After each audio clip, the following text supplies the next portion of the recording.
Hello student, I am Ranjana Bangre. Welcome to my YouTube channel. Student, today we will study digestive system. हमारे body में total 11 system होते हैं। Human body में 11 system होते हैं जो हमारे बॉडी को रेगुलेट करते हैं, हमारे बॉडी ऑर्गन्स को। जैसे मैं नाम बता देती हूँ 11 कौन कौन से होते हैं। इंटीग्रेटरी मैट्री सिस्टम, जिसके अंतर्गत स्किन, हेयर, नेल्स आते हैं। और एक होता है स्केलेटल सिस्टम, जिसके अंतर्गत हम बोन्स के बारे में, कार्टिलेज के बारे में, लिगामेंट के बारे में पढ़ते हैं। मस्कुलर सिस्टम होता है, जिसके बारे में मसल्स के बारे में हम पढ़ते हैं। नर्वस सिस्टम होता है, जिसमें brain, spinal cord, nerve card, ये सारे चीज़ों के बारे में पढ़ते हैं। और एक होता है एंडोक्राइन सिस्टम, जिसके अंतर्गत हम जितने भी ग्लैंड्स होती है, लाइक थायराइड ग्लैंड, पैनक्राइस ग्लैंड, है ना, ये सब के बारे में हम एंडोक्राइन ग्लैंड्स में पढ़ते हैं। फिर होता है कार्डियोवैस्कुलर सिस्टम होता है, जिसके अंतर्गत आता है हार्ट, ब्लड वेसल्स, ये सब की जानकारी हम पढ़ते हैं। फिर आता है लिम्फेटिक सिस्टम, जिसके अंतर्गत लिम्फ के बारे में, लिम्फ नोड्स, ब्लड वेसल्स, ये सब आते हैं। फिर आता है रेस्पिरेटरी सिस्टम के अंतर्गत लंग्स आता है, ट्रेकिया आता है, नॉइज़, ये सारे चीज़ें आते हैं, नोज़। फिर आता है डाइजेस्टिव सिस्टम। आज मैं डाइजेस्टिव सिस्टम्स के बारे में ही आपको अच्छे से समझाऊंगी। जो बच्चे लोग 11th-12th में बायोलॉजी लेके पढ़ रहे हैं, उनके लिए काफ़ी हेल्पफुल होगा। जो लोग नर्सिंग की एग्ज़ाम की प्रिपरेशन करें, या जो भी कंपटीशन एग्ज़ाम के होते हैं, उनमें भी साइंस से रिलेटेड क्वेश्चन आते ही है, स्पेशली नीट के लिए। तो डाइजेस्टिव सिस्टम के अंतर्गत आता है स्टमक, आता है इंटेस्टाइन, लीवर, गाल ब्लैडर, ये सारे ऑर्गन्स के बारे में हम स्टडी करते हैं। और एक आता है यूरिनरी सिस्टम, या इसको एक्सक्रेटरी सिस्टम भी बोलते हैं। इसके अंतर्गत हम किडनीज, ब्लैडर, यूरेथ्रा, ये सब के बारे में स्टडी करते हैं। और लास्ट आता है रिप्रोडक्टिव सिस्टम। तो आज हम देखेंगे डाइजेस्टिव सिस्टम क्या होता है ना। तो मैं डायग्राम के थ्रू आपको समझाऊंगी। Digestive system The digestive system is a group of organs that work together to break down food, absorb nutrients and water, and remove the waste from the body. तो डाइजेस्टिव सिस्टम क्या होता है, एक मतलब पूरे organs का एक group होता है ना। ये क्या होता है, डाइजेस्टिव सिस्टम जो है,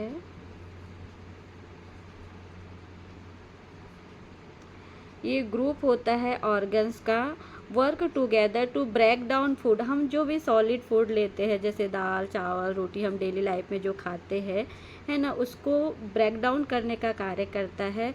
और फिर एब्जॉर्ब न्यूट्रिएंट्स, और जो हमारे बॉडी के लिए, मतलब न्यूट्रिएंट्स जो हमारे शरीर के लिए हानिकारक, हमारे लिए उपयोगी है, हम मतलब जो हमको न्यूट्रिएंट्स प्रदान करते हैं, है ना, वाटर प्रदान करते हैं, वो एब्जॉर्ब कर लेता है कौन, डाइजेस्टिव सिस्टम। और क्या करता है, and remove the waste from the body, और जो हमारे बॉडी के लिए, हमारे शरीर के लिए हानिकारक होते वेस्ट पदार्थों को ये रिमूव कर देता है बॉडी के बाहर से, एनस के थ्रू। ठीक है। तो डाइजेस्टिव सिस्टम क्या होता है, ये एक मतलब ये पाचन तंत्र अंगों का एक समूह है ना, जो क्या करता है, भोजन को पोषक तत्वों में बदलता है। हम जो भी भोजन लेते हैं डेली लाइफ में, दाल, चावल, रोटी, है ना, कार्बोहाइड्रेट, स्टार्च, ये सारी चीज़ें, जिससे हमें ऊर्जा मिलती है, शरीर को ऊर्जा मिलती है, वृद्धि और कोशिका मतलब सेल्स को मरम्मत करने के लिए उपयोग करता है। और ये शरीर से जो भी अपशिष्ट पदार्थ होते हैं, वेस्ट पदार्थ होते हैं, उनको बाहर निकाल देता है, क्योंकि वो हमारे शरीर के लिए हानिकारक होते हैं। तो ये है digestive system. The digestive system is a group of organs. Digestive system क्या है, एक ग्रुप का मतलब ऑर्गन्स का एक ग्रुप है ना, that work together to break down food, absorb nutrients and water, and remove the waste from the body. जो भोजन को ब्रेक डाउन करता है, हम जो भोजन लेते हैं उसको, और एब्जॉर्ब करता है न्यूट्रिएंट्स और वाटर को, और रिमूव किसको करता है, वेस्ट पदार्थों को बॉडी से बाहर कर देता है। तो ये डाइजेस्टिव सिस्टम का डेफिनेशन हो गया। अब हम डाइजेस्टिव सिस्टम बोला है ना कि ये ग्रुप है ऑर्गन्स का, तो इसके अंतर्गत कौन कौन से ऑर्गन्स आते हैं, ये देखो ये डायग्राम में आपको दिख रहा है ना। सबसे पहले आता है मेजर ऑर्गन्स में आता है माउथ, है ना। हम मुंह से ही भोजन लेते हैं, स्टार्टिंग तो हम माउथ से ही करते हैं। तो माउथ का क्या कार्य है, ये देखो यहाँ पर आपका ये माउथ है ना, ये माउथ। तो माउथ के बारे में हम पढ़ लेते हैं। फूड इंटर्स द माउथ, हम जो भोजन लेते हैं हम वो क्या करते हैं, माउथ के थ्रू ही इंटर करते हैं, है ना।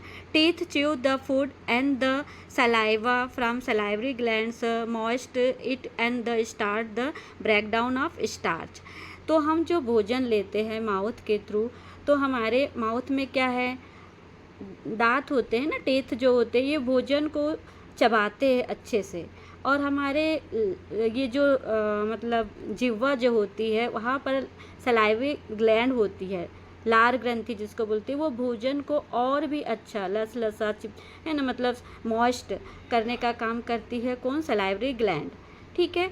और जो भोजन अच्छे से मॉइस्ट हो जाता है उसको ब्रेक डाउन कर स्टार्च में कन्वर्ट कर देते, break down of the starch, ठीक है। तो मुंह का क्या कार्य है, दांतों द्वारा भोजन चबाया जाता है ना। भोजन लेंगे तो हमारे मुंह में जाएगा, और मुंह में क्या होते हैं, दांत होते हैं, टीथ होते हैं, वो भोजन को अच्छे से च्यू यानी भोजन को चबाता है, और लार के थ्रू, है ना, लार के साथ मिलाया जाता है। सलाइवा ग्लैंड पाई जाती है, सलाइवा ग्लैंड से एक एंजाइम रिलीज होता है जिसको एमाइलेज बोलते हैं, है ना। वो भोजन को अच्छे से मॉइस्ट करने का कार्य करता है, और कार्बोहाइड्रेट को तोड़ने का कार्य करता है। हम जो भोजन लेते हैं वो कार्बोहाइड्रेट रहता है, फिर उसको स्टार्च में वो तोड़ने का काम करता है। हमारे लार में कौन सा एंजाइम पाया जाता है, एमाइलेज, ठीक है।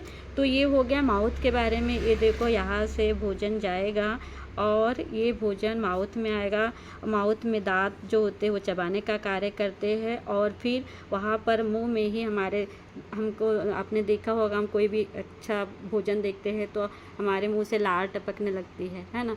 तो वो लार जो होती है वो भोजन को मॉइस्ट करने का, तोड़ने का कार्य करती है, ठीक है। और उस लार में सलाइवरी ग्लैंड में एक एंजाइम होता है जिसका नाम होता है एमाइलेज, जो पाचन उसको भोजन को ब्रेक डाउन करने का कार्य करता है स्टार्च में। अब सेकंड पार्ट्स आता है ईसोफेगस। ये देखो अब ये भोजन यहाँ से हम मुंह से लिए भोजन, है ना, ये माउथ से ये यहाँ आएगा, ठीक है, इधर आएगा, ये है ईसोफेगस। जो भोजन मतलब थोड़ा लसलसा हो गया है ना, सलाइवा ग्लैंड के थ्रू, तो ये हमारा भोजन अब ये कहाँ आ जाएगा, इधर आ जाएगा, ईसोफेगस में आ जाएगा, ठीक है। अब ईसोफेगस का क्या कार्य है, ईसोफेगस को हिंदी में बोलते हैं ग्रास नली। क्या बोलते हैं, ग्रास नली। इसको हम पढ़ लेते हैं। The food now called bolus, जो मतलब पचा हुआ जो भोजन है लार ग्रंथि मुंह से, उसको बोलस, मतलब वो छोटे छोटे टुकड़ों में टूट जाता है, उसको बोलस बोला जाएगा। Is pushed down to the stomach, और ये इधर स्टमक में पुश किया जाता है ईसोफेगस के थ्रू, ठीक है। ईसोफेगस का क्या कार्य है, जो पचा हुआ भोजन मुंह से लार ग्रंथि से पचा हुआ है, ये ईसोफेगस के थ्रू, ये यहाँ पर जो है ये स्टमक है ना, ये देखो यहाँ पर पुश किया जाता है, ठीक है। Push down the stomach through a muscular tube is called oesophagus. ये जो ट्यूब होती है ना, ये वाली, ये मतलब ये मस्कुलर होती है, कॉन्ट्रेक्टाइल होती है ना, यहाँ इसके थ्रू ये भोजन ऐसे यहाँ भेजा जाता है, कहाँ, स्टमक में भेजा जाता है। तो ईसोफेगस का क्या कार्य है, the food now called bolus is pushed down to the stomach through a muscular tube called oesophagus, ठीक है। तो ग्रास नली का क्या कार्य है ईसोफेगस का, ये एक मांसपेशी होती है ना, एक नली होती है जो भोजन को मुंह से, है ना, आमाशय तक लाती है और फिर इसको यहाँ पर धकेल देती है, ठीक है, इस जगह। तो यहाँ तक आपको समझ गया होगा, हम जो भोजन लिए हैं मुंह के थ्रू, है ना, ये देखो यहाँ से भोजन हम लिए, सॉलिड भोजन लिए है, यहाँ पर अच्छे से हमारे मुंह के अंदर में सलावा ग्लैंड होती है, माइलेज एंजाइम होता है, वो पाचन कर लेगा। फिर इसको फिर स्टार्च में थोड़ा कन्वर्ट हो जाएगा, चिपचिपा थोड़ा सा मॉइस्ट हो जाएगा। फिर मुंह इसको, ये जो ग्रास नली है, ईसोफेगस है, यहाँ इसके थ्रू ये ग्रास नली जो होती है, ईसोफेगस होती है, जो होता है ये बोलस फॉर्म में आ जाता है जो भोजन है ना। और ये हमारा यहाँ जो स्टमक है, ये वाला भाग, ये स्टमक है ये वाला, यहाँ पर भोजन धकेल दिया जाता है। किसके थ्रू? ये ईसोफेगस एक नली के थ्रू। ठीक है, अब यहाँ तक हो गया है ना। अब हम थर्ड देखते हैं स्टमक। स्टमक मतलब पेट है ना। हमारा पेट का क्या कार्य है, स्टमक का क्या कार्य है? तो it store the food and mix it with gastric juice. The food is break down into the semi liquid form called chyme. तो ये जो भोजन ग्रास नली ईसोफेगस के थ्रू कहाँ आ रहा है, हमारी ये स्टमक में आ रहा है। ठीक है, यहाँ पर फूड अच्छे से मिक्स होगा, गैस्ट्रिक जूस पाया जाता है। ठीक है, मतलब हमारे पेट में जो है ना एसिड और बेस दोनों पाए जाते हैं। ठीक है, तो यहाँ पर गैस्ट्रिक जूस अच्छे से भोजन में मिक्स हो जाएगा। The food is break down into the semi liquid form called chyme. और वो फूड जो है और अच्छे से सेमी लिक्विड में, मतलब थोड़ा सा लिक्विड फॉर्म में ये कन्वर्ट हो जाएगा, जिसको हम बोलते हैं काइम। मतलब भोजन जो होता है ना सॉलिड फॉर्म में रहता है, उसको लिक्विड फॉर्म में कन्वर्ट होता है ब्लड में, है ना। तभी तो हमारे बॉडी के मतलब जो आर्टरीज है, वेन है, उसके थ्रू मतलब ब्लड बन के वो हमारे बॉडी को ऊर्जा देगा, है ना। तो ये सॉलिड फॉर्म से ये सेमी लिक्विड फॉर्म में कन्वर्ट हो जाता है, उसको हम क्या बोलते हैं? काइम। ठीक है, तो यहाँ तक आपको समझ आ गया। मुंह से भोजन लिए, ग्रास नली पाचन हुआ एमाइलेज के थ्रू, फिर उसके बाद में ये ईसोफेगस नली के थ्रू स्टमक में आया। स्टमक में मतलब पेट में गैस्ट्रिक जूस पाए जाते हैं, है ना। और वो क्या करते हैं? भोजन को अच्छे से पचाने का कार्य करते हैं। गैस्ट्रिक जूस में मतलब होता है इसमें एसिड और एंजाइम पाए जाते हैं, उसको गैस्ट्रिक जूस बोला जाता है। ठीक है, बहुत सारे हमारे पेट में ना एसिड पाए जाते हैं, ठीक है, और बेस भी पाए जाते हैं, और ये प्रोटीन को तोड़ने का कार्य करते हैं। गैस्ट्रिक जूस क्या करता है? जो एसिड और एंजाइम है, ये प्रोटीन को तोड़ने का कार्य करता है, ब्रेक डाउन करने का कार्य करता है, और जो हानिकारक बैक्टीरिया होते हैं ना, उसको मारने का कार्य करता है। कौन? Gastric juice. और गैस्ट्रिक जूस हम किसको बोल रहे हैं? एसिड और एंजाइम को, जो हमारे स्टमक में पाए जाते हैं, पेट में पाए जाते हैं। ठीक है, यहाँ पर भोजन और थोड़ा सा सेमी लिक्विड अच्छे से पाचन हो गया, मतलब सेमी लिक्विड में हो गया, अर्ध तरल में ये कन्वर्ट हो गया। ठीक है, अब इसके बाद में क्या होता है? Small intestine. हमारे बॉडी में दो इंटेस्टाइन, दो आंत पाई जाती है, एक छोटी आंत, एक बड़ी आंत, है ना। तो बड़ी आंत जो होती है वो भोजन, जो अपचा भोजन रहता है ना, उसको एनस के थ्रू बाहर करती है। छोटी आंत जो होती है ना, पचा हुआ भोजन को शरीर के विभिन्न अंगों में भेजती है। तो हम अब पहले पढ़ेंगे स्मॉल इंटेस्टाइन। अब देखो ये डायग्राम में स्मॉल इंटेस्टाइन ये है ना, ये जो है ये वाला जो हिस्सा है ये स्मॉल इंटेस्टाइन है। ठीक है, स्मॉल इंटेस्टाइन काफ़ी लंबी होती है। तो ये स्मॉल इंटेस्टाइन का क्या कार्य है देखेंगे। जो पचा हुआ भोजन है अब कहाँ आएगा? स्मॉल इंटेस्टाइन में आएगा। किसके? स्टमक से कहाँ आ जाएगा? स्मॉल इंटेस्टाइन में। अब स्मॉल इंटेस्टाइन के बारे में हम पढ़ते हैं। The chyme enters the small intestine. Chyme किसको बोला है? जो भोजन अच्छे से पच गया है ना, सेमी लिक्विड फॉर्म में आ गया, उसको काइम बोला जा रहा है। The chyme enters the small intestine, bile from the liver and the enzyme from the pancreas help in the complete digestion of food. Nutrients are the absorbed into the blood through the walls of the small intestine.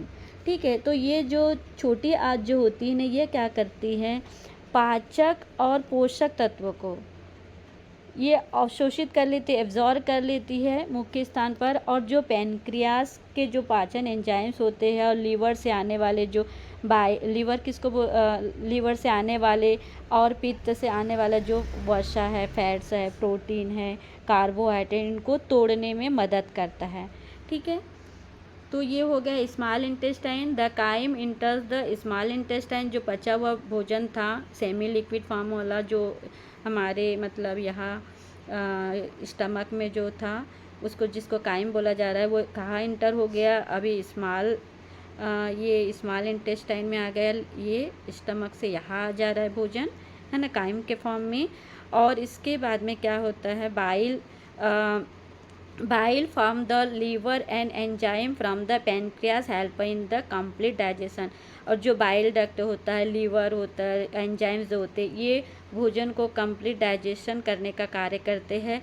Nutrient और absorb into the blood, और जो nutrient होता है, जो पोषक तत्व होते हैं जो हमारे शरीर के लिए लाभदायक है ना, न्यूट्रेंट्स को अगर बाहर करेंगे तो शरीर कमज़ोर हो जाएगा ना, तो उस न्यूट्रेंट्स को एब्जॉर्ब कर लिया जाता है, किसके थ्रू, ब्लड के थ्रू, ठीक है, और ब्लड के थ्रू और ब्लड वेल्स के थ्रू, और ये सारा काम स्मॉल इंटेस्टाइन में होता है, ठीक है। अब इसके बाद में आता है लार्ज इंटेस्टाइन। अब बड़ी आंत भी होती है ना, तो ये बड़ी आंत का क्या कार्य है, ये देखो लार्ज इंटेस्टाइन, ये वाला भाग है लार्ज इंटेस्टाइन, है ना।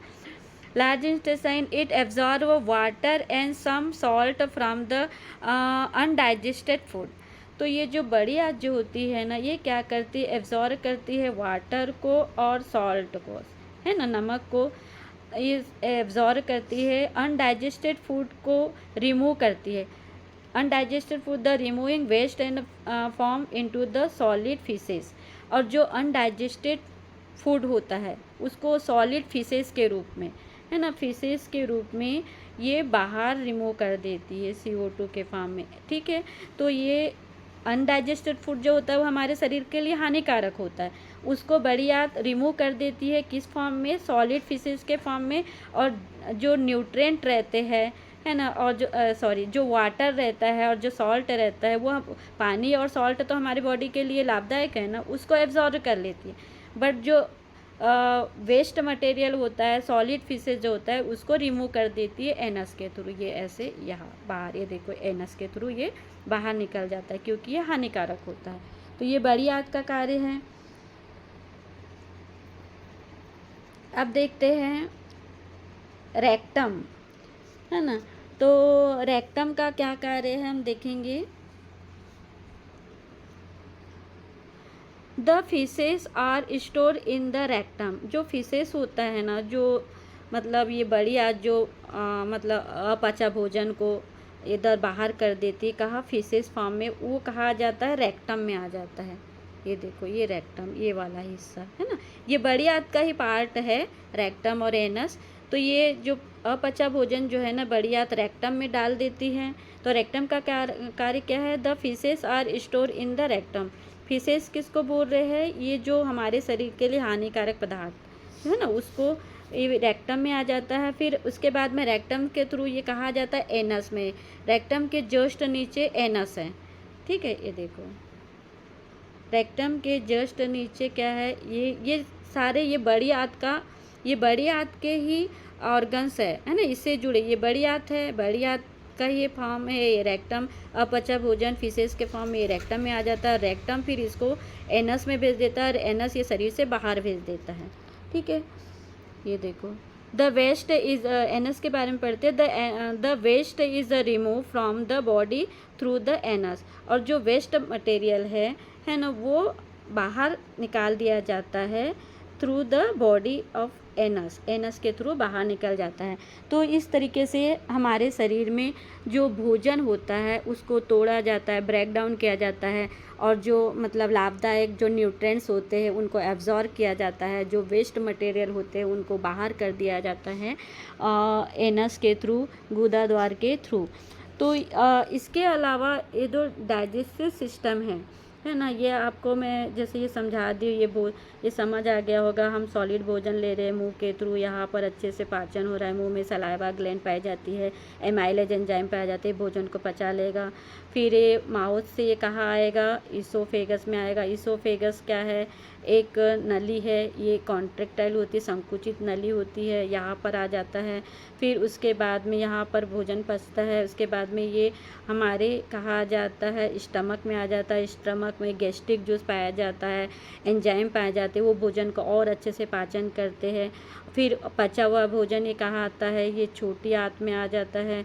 छोटी आंत में जो न्यूट्रिएंट और जो पचा हुआ भोजन है जो हमारे शरीर के लिए लाभदायक को एब्जॉर्ब कर दिया जाता है। और ये जो बड़ी आंत है, जो अपचा हुआ भोजन है, बड़ी आंत में भेज दिया जाता है। बड़ी आंत में रेक्टम पाया जाता है। रेक्टम में जो फिशेस उसको ढकेल दिया जाता है और फिर उसके बाद में फिशेस को एनस में भेज दिया जाता है। एनस क्या करती है, वो अपचित भोजन को, हानिकारक भोजन को बाहर कर देती है शरीर के। ठीक है, तो ये था डाइजेस्टिव सिस्टम। डाइजेस्टिव सिस्टम का महत्व क्या है, ये जो होता है ना, ये पाचन तंत्र शरीर को आवश्यक पोषक तत्व और ऊर्जा प्रदान करता है, हमारे शरीर को वृद्धि प्रदान करता है, हमारे शरीर में जो टिश्यूज होते हैं ना, ऊतक होते हैं, उनको मरम्मत करता है और हमें स्वस्थ बनाए रखने के लिए हेल्प करता है। तो हमारा डाइजेस्टिव सिस्टम हमेशा हेल्दी होना चाहिए, अच्छा होना चाहिए और अच्छे हेल्थ के लिए अच्छा डाइजेस्टिव सिस्टम रहे, इसके लिए आपको अच्छा भोजन करना चाहिए, भोजन को अच्छे से पचा के खाना चाहिए। और इसके अलावा हमारे बॉडी में कुछ सहायक अंग भी होते हैं जो मतलब डाइजेस्टिव सिस्टम में जो हमारे भोजन को पाचन करने का कार्य करते हैं, जैसे लीवर है ना। लीवर जो है ये पित्त बनाता है, बाइल बनाता है और जो वसा को मतलब फैट्स को पचाने में काम करता है। ठीक है, पित्त जो होता, लीवर जो होता है ना, लीवर ये पित्त बनाता है ना, बाइल डक्ट में पाया जाता है। और ये क्या करता है, फैट्स को, हम फैटी चीज़ें भी खाते हैं ना, जैसे हम मतलब तेल वाली चीज़ें ज़्यादा खा लेते हैं, या तो जैसे आप मतलब नॉनवेज खाते हो तो फैट्स ज़्यादा हो जाता है, उसको पचाने का कार्य करता है बाइल, है ना। तो ये लीवर भी मेन इसका मतलब पचाने में सहायक होता है, तो हमारा लीवर भी हेल्दी रहना चाहिए। फिर आता है गॉल ब्लैडर, पित्ताशय, ये भी मतलब एक डाइजेस्टिव सिस्टम का ऑर्गन्स है। तो ये जो होता है ना गॉल ब्लैडर, ये पित्त को संग्रहित करता है। ठीक है, और उसके बाद में पैनक्रियास ग्लैंड जो होती है, पैनक्रियास ग्लैंड काफ़ी महत्व रहता है इसका।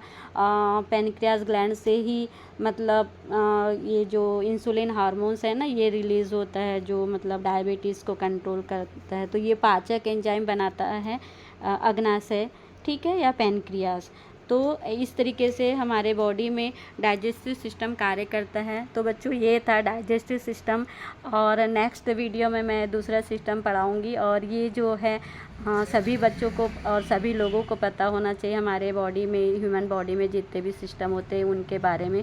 खासतौर पे डाइजेस्टिव सिस्टम तो सभी को पता होना चाहिए, इसीलिए मैंने ये वीडियो बनाई हूँ। Thank you for watching my video guys. अगर मेरा वीडियो अच्छा लगे तो प्लीज़ लाइक कीजिएगा, शेयर कीजिएगा और मेरे चैनल को सब्सक्राइब कीजिएगा।